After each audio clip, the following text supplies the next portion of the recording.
नमस्कार, आप देखना शुरू कर चुके हैं कैपिटल टीवी बिहार और मैं आपके साथ सरोज सिंह। ढूंढोगे हमें जुल्फों जुल्फों, मुल्को मुल्को, मिलेंगे नहीं नायाब हैं हम। तो किसकी खोज हो रही है ये हम आपको बताने जा रहे हैं, क्योंकि फ्लोट टेस्ट का जो अग्निपथ है वो अब काफ़ी विकराल रूप ले चुका है। क्योंकि तैयारी दोनों तरफ से इतनी तेज है कि कोई पक्ष ये दावा नहीं कर सकता कि वो सफल होगा कि अगला आदमी असफल होगा। ये बतलाने के लिए अभी बहुत इंतजार करना पड़ेगा।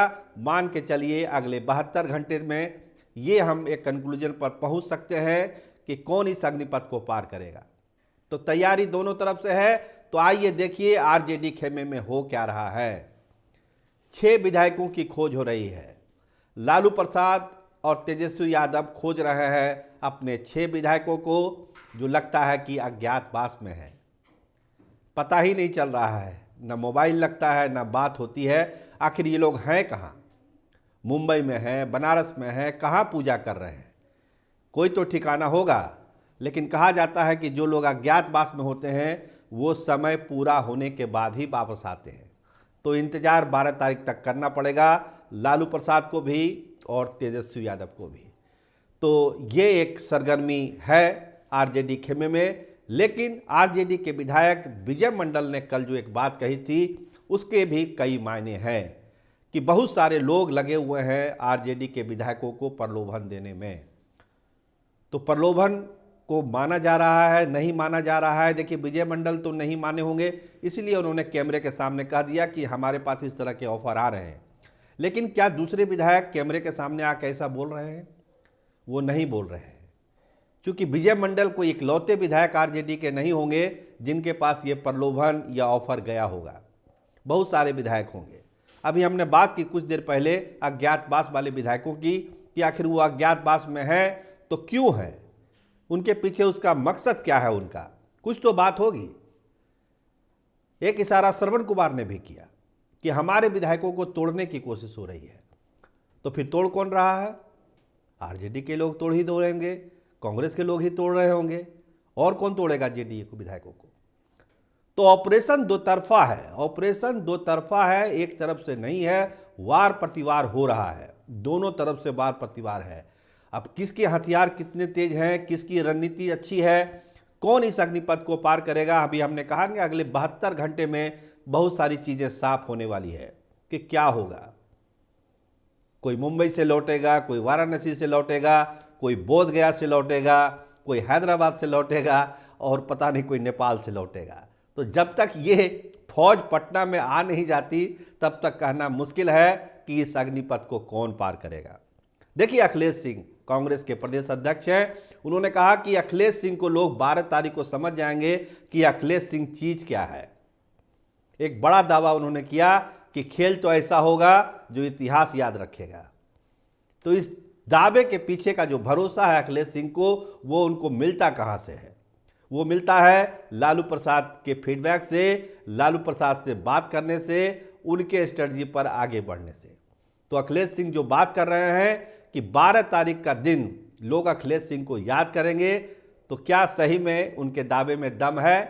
कांग्रेस के विधायक इतने डरे हैं कि हैदराबाद में हैं और उनके जो अध्यक्ष हैं वो घोषणा करते हैं कि 12 तारीख को हम इतिहास लिखने जा रहे हैं। तो देखिए, अपने आप में विरोधाभास बातें हैं। इसको कहना मुश्किल है कि किसके दावे में दम है। गिरिराज सिंह भी आज दौड़े हैं खेला वाले में दौड़ में, उन्होंने भी कहा कि खेला हो रहा है। तो पिछले सप्ताह भर से, जब से ये सरकार नई बनी है, तब से यही हो रहा है कि खेला हो जाएगा, खेला हो जाएगा, खेला हो जाएगा। स्पीकर डिप्टी स्पीकर का विवाद आप सुन ही चुके हैं। उसमें लगता नहीं कि बहुत ज़्यादा अब चीज़ें आगे बढ़ेगी, क्योंकि जो संवैधानिक चीज़ें हैं, जो नियम की चीज़ें हैं, वो तो नियम से ही चलेगी। अब आप पूछेंगे कि भाजपा के विधायकों को क्यों बोध गया ले जाया गया? तो एक बड़ा फीडबैक था, दिल्ली से फीडबैक था कि आप अपने विधायकों को संभालिए। आईबी की रिपोर्ट होगी या कोई खुफिया रिपोर्ट होगी कि विधायकों पर डाले जा रहे हैं, बीजेपी विधायकों पर। इसीलिए आनन फानन में एक प्रशिक्षण शिविर का कार्यक्रम रखा गया बोधगया में, और सारे विधायकों को आज से सारे विधायक बोधगया जाना शुरू कर देंगे और फिर वो लौटेंगे 11 तारीख की रात को।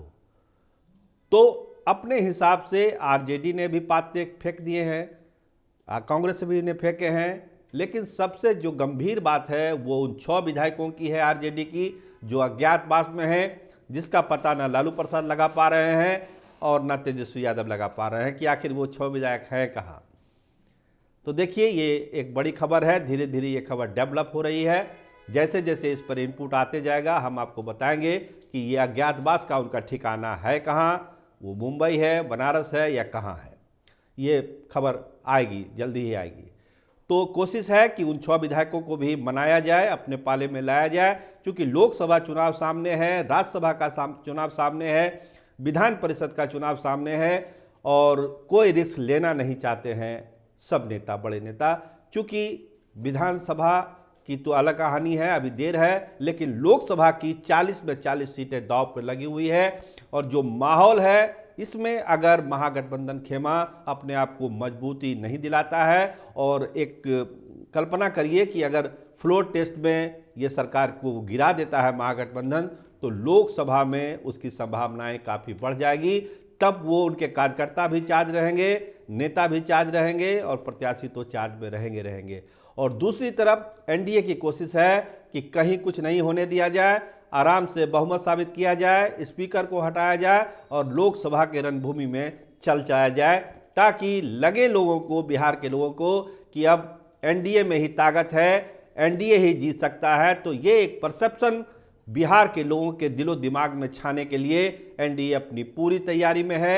और देखिए, इस तैयारी के तहत ही बोधगया में है बीजेपी के विधायक, जेडीयू विधायकों पर भी नजर रखी जा रही है। जैसा कि श्रवण कुमार के बाद से लगता है कि एक माइक्रो मॉनिटरिंग हो रही है, विधायक दल की बैठक भी बुलाई गई है 11 तारीख को। तो एक निगरानी वाला जो सिस्टम है, नेटवर्क है, उसको जेडीयू ने भी ऑन कर दिया है। लेकिन अभी मुसीबत आरजेडी पर है, आरजेडी के विधायकों पर नजर रखने की जरूरत है, मीडिया के लोगों को भी और उनके नेताओं को भी।